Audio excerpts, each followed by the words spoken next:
Melania Trump must do what dozens of buildings around the world have done and take the Trump name off, getting men to change their destructive ways by threatening to leave them, humiliate them, or cut them off in bed. It's a tale as old as time. Maybe it falls to you now, Melania. You can end this reign of terror, and all you have to do is channel your inner Taylor Swift and walk out the door. Your unhappiness is obvious. You despise his creepy little monkey fingers touching your hand. Is there anyone left who can check Donald Trump? Yes, Melania. Once again, Bill Maher is being forthright and unapologetic. Like a little boy ripping into his Christmas stocking, he just tore into Trump and Melania. But he's not opening presents, he's publicly airing their dirty linen. Get ready for a fiery roast that will rival Trump's wrath following a Diet Coke shortage. But listen up, everyone. After that first salvo, you might have thought Maher was finished. He zeroed down on Melania Trump, the First Lady, an off-limits subject typically. I can assure you that Maher did more than cross the line. He obliterated it. What was it about Melania that really enraged Maher? It's not anti-feminist to say that in addition to doing everything men can do intellectually, women also have another power, the power of the ultimatum. In the ancient Greek play Lysistrata, women end a war by denying to their men. It was the original Bush doctrine. President Hellboy has proved to be impervious to facts, reason, shame, and the law.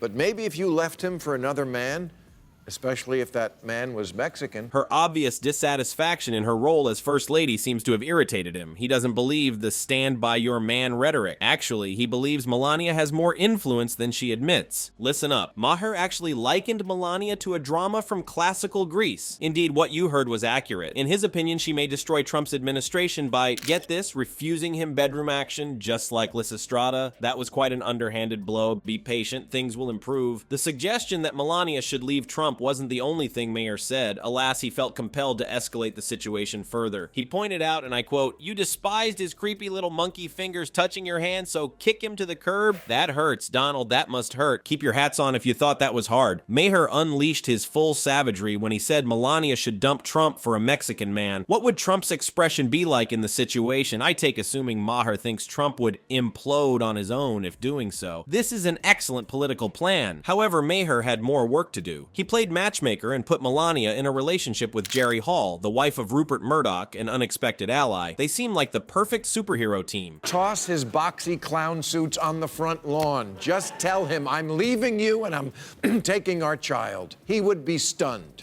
We have a child? Now, I know I'm probably dreaming and Melania isn't going to do any of this, but what if she had someone to do it with? Divorce is always easier in pairs. What if you had a buddy, Melania? Mrs. Rupert Murdoch, Jerry Hall. And you two have a lot in common. Your husbands are ruining the world. Capable of vanquishing their super-rich Republican monster spouses. Who would have thought that reality TV ideas were Maher's calling card? This is where Maher pulled the knife out from under you. Men like Trump and Murdoch, he said, are unable to cope with isolation and public shame. According to him, cavemen like Trump and Murdoch can't handle one thing, an ego lashing. Thus, Melania Trump's departure from Trump would be Superman's Achilles' heel, according to Maher. The hilarious gold, though, didn't end there. Melania Trump has been in the news a lot lately. I was talking about her in the monologue, and she's on the cover of Us Weekly with this cover, my side of the story. All the stars do it. Tim Gunn has done it. You have his. He'll be out here in a minute. And I did it. It's practically a rite of passage. You have mine. There you go. Maher went all tabloid on us by saying what would happen in the news if Melania Trump did actually quit Trump. Consider the following scenario. How Melania lost 200 pounds of flab graphically displayed on the first page. Could you maybe consider Melania, Oscar de la Hoya best I ever had more fitting? Who even thinks of this stuff? Maher then went and created 25 things you don't know about Melania Trump by emulating Us Weekly, as if that weren't bad enough. Believe me when I say these weren't your run-of-the-mill filler items. I hope I inspire little girls everywhere to marry for money. And my Secret Service code name is that poor, poor woman were some of Melania's statements that he made her say. Wow, it really aggravated the situation. Trump hears some demonstrously false nonsense from some crank guest on Fox and tweets it out as fact. They're on this insane feedback loop. They're like that couple that keeps giving each other herpes. So, girls, you gotta step up. We have tried everything, but the more we resist these two menaces, the stronger they get. They're like the Night King in Game of Thrones. Nonetheless, Maher's suggestion that Melania's entire function as First Lady was nothing more than a poor attempt to mimic Michelle Obama's reign was the most scathing comment. Moreover, he advised that she steal Michelle's list and use it as her own. That was really uncalled for. What about the king himself? You've heard Maher's thoughts on Melania. Trump would not budge from Maher's mocking gaze. I can assure you that the comedian had nothing nice to say about the conduct of the former president. And instead of joking around with Trump, Maher attacked him square in the face. He depicted a man who is so emotionally fragile that he crumbles at the sight of rejection. If Melania were to leave Trump, Trump's entire universe would fall apart, says Maher. Do you have any idea? The self-proclaimed rock-solid genius beaten to the ground by a split? Still, Maher wasn't done yet. Even Trump's physical appearance was targeted by him. Will you never forget Maher's comment about Trump's creepy little monkey fingers as he touched Melania's hand? That was merely the appetizer. He continued by criticizing Trump's attire, describing it as boxy clown suits. Evidently, not everyone is a fan of the emperor's new wardrobe. In Slovenia, I was a catalog model, which is what you call a model you order out of a catalog. I have no first language.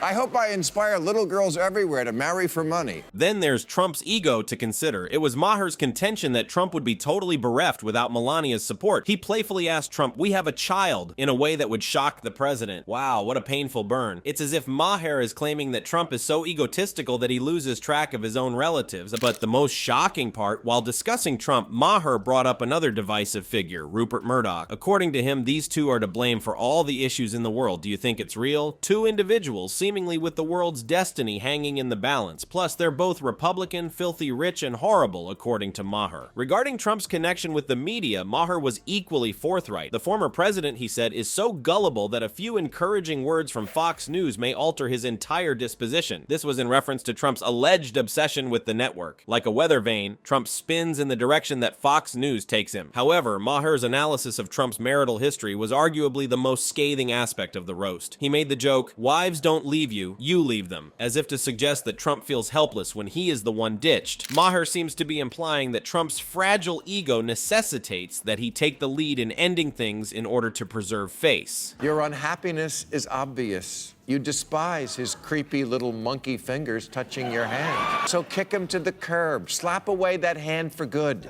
No more no more stealing your makeup.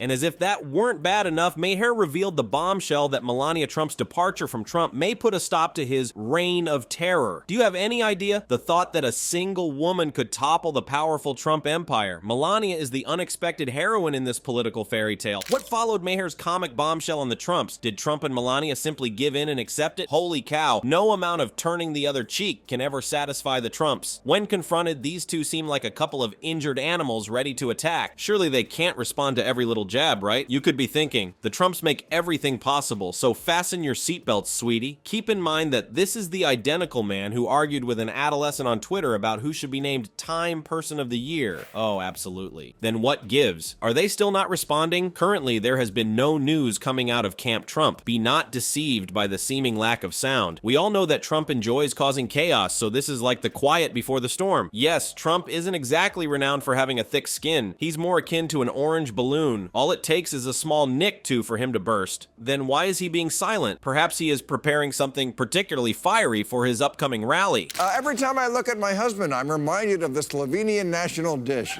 I once caught Mike Pence trying on my stilettos. My Secret Service codename is that poor, poor woman.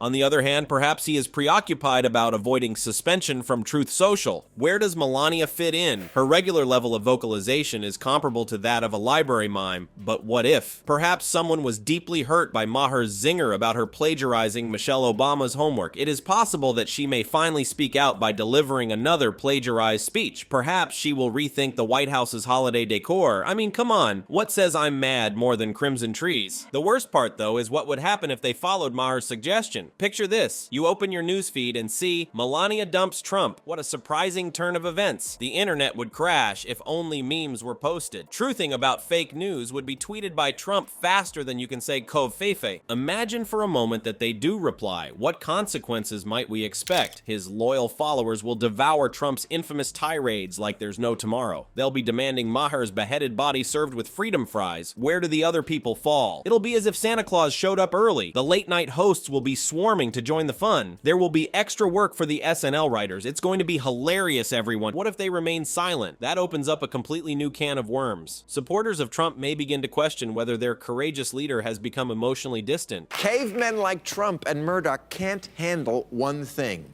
an ego lashing. Rupert has been married 4 times, Trump 3. Some guys just can't be alone. It's like how some guys get used to being in prison. They can't make it on the outside. When you're Donald Trump, wives don't leave you, you leave them. He would fall apart if she ever said, "Donald, there's nothing keeping me here. I can't love what you have become, and I found where you hid my passport." Is this the last huff and puff from the big evil wolf? Is he indeed planning to launch a biblical scale tweet storm, or is he only waiting for the right moment? One thing is certain though, this is far from over. Even when they're down, the Trumps will always be up. Those inflated clowns you punched when you were a kid are just like these. It doesn't matter how much you strike them, they simply keep getting back up, smiling that eerie smile. Is Maher the only comedian taking shots at the Trumps? You may be asking. As far as I can determine, he isn't the only one on this comic crusade. However, Maher's roasts are unique and never seen anywhere else. I mean, come on, late night hosts like Colbert and Fallon are just dripping with Trump jokes. So what about Maher? He's not merely insulting, he's sending comedic missiles hurtling toward his target. When other comedians might back down, Maher always goes all out. Why do Maher's roasts work so well? As if he were a doctorate in Trumpology. He makes fun of more than simply Trump's hairstyle and tweets. No, Maher gets down to brass tacks, slamming Trump in the ego. Your unhappiness is obvious, he said to Recollect. You hated it when his monkey fingers touched yours, didn't you? That's a direct attack on Trump's sense of self-worth. It's not even funny. Here, though, is where Maher excels. He targets more than simply Trump. He involves everyone in the family. Anyone can be amusedly targeted by Maher, Melania, Ivanka, even poor Barron, as if he were engaging in a hilarious game of whack-a-mole with every member of the Trump family. I copied this list from Michelle Obama. Sometimes when I bounce light off my diamond, Donald's hair will chase it like a cat. I wish I knew why I have a recurring dream I'm pinned beneath a giant orange sack of shit. And if I could tell my younger self just one thing, it would be this: if you catch a leprechaun and he gives you one wish, be more specific. Additionally, we need to address the Melania issue. Instead than dancing around the First Lady like other comedians, Maher bursts into the room like a raging bull. Melania is uttering phrases like, "I hope I inspire little girls everywhere to marry for money," and "my Secret Service code name is that poor, poor woman," in response to his requests. It satisfies his audience's cravings for the ferocious and brutal. On the other hand, Maher isn't merely a boxer. He has a natural talent for blending edgy themes with more mainstream humor, such as when he brought up Lysistrata, a tragedy from ancient Greece, to discuss Melania's decision to avoid having with Trump. Do you know anyone else who has drawn parallels between Trump's marriage and ancient literature? It's as if he's mixing satire and history lessons into a hilarious cocktail with a dash of shock value. Okay, so Maher may be taken to extremes by some. They may say he's doing things that other comedians wouldn't dream of doing. However, that is precisely the reason why his roasts are so powerful. To stand out in a world where jokes about Trump are plentiful, Maher is always eager to do something new. Also, Maher's delivery should be remembered. He isn't merely reading jokes from a script. His hatred for Trump is palpable whenever he speaks about him. He seems to have a grudge against the individual on a personal level. Meanwhile, did you hear? People listen to him and love it. As a result, Maher is busy making comic weapons of mass destruction while other comedians may be satisfied to make fun of Trump's tweets or hair. He intends for you to think as much as he does to laugh. Perhaps he believes his words have the power to change things, and after Maher's comedic bombshell on the Trumps detonated, what will happen next? What follows this roast-pocalypse? Let's have a look. I would have thought that after all these years, Trump jokes would have gotten old. The opposite is true, though. Maher's criticism is going viral online. The entire internet went up in flames as if he had lighted a match. The rate at which people are sharing clips is outpacing Trump's ability to tweet. Wait, isn't that impossible for him now? The worst part is that Maher isn't simply entertaining, he's also stimulating thought. The jokes he made about Melania quitting Trump, they're doing more than just making people laugh. They're actually making an impression. Everyone is jumping on the bandwagon to offer marital advice to the Trumps. Keep in mind that Maher once claimed that Trump may implode explode on his own if Melania left him for a Mexican man. There's an entire script in there ready to be made, not a joke at all. Many have taken it upon themselves to write fan fiction based on Melania's great escape. It reads more like tweet, rage, lose than eat, pray, love. That line where Maher claimed Trump would fall apart if Melania left him also has to be addressed. That's not only hurtful to Trump, but it also undermines his image as an independent strongman. All of a sudden, Trump is being portrayed as a dependent, overprotective husband who is unable to function independently of his wife. I don't think that's the stable genius impression he's going for, huh? This is about more than just Trump, though. The jokes that Maher made about Melania are also making an impression. Part where she says she wed for financial gain. People are discussing Melania's decisions because of it. Others are joining the chorus of those who are defending her. Whatever the case may be, she is now actively participating in the discourse rather than only being the reserved first lady. And the most outrageous thing is, the whole Trump family is being viewed differently as a result of Maher's jokes. He presented them with a distorted reflection, as if in a funhouse mirror, and we are unable to remove it. More and more people are beginning to question whether these jokes may have some truth to them. However, the most intriguing part begins at this point. The impact of Maher's roast on the Trump's public perception extends beyond the immediate aftermath. The gags about Trump's creepy little monkey fingers made by Maher will stick in everyone's mind whenever the president attempts to be strong. People will always question Melania's loyalty to her guy and assume that she is plotting to kick him to the curb at the appropriate time. People seem to have these little humorous landmines set in their heads by Maher, and they will continue to yell at the Trumps whenever they go into the public eye. Is Trump attempting to restore his reputation? Regrettably, Maher's jokes persist, gradually eroding the basis.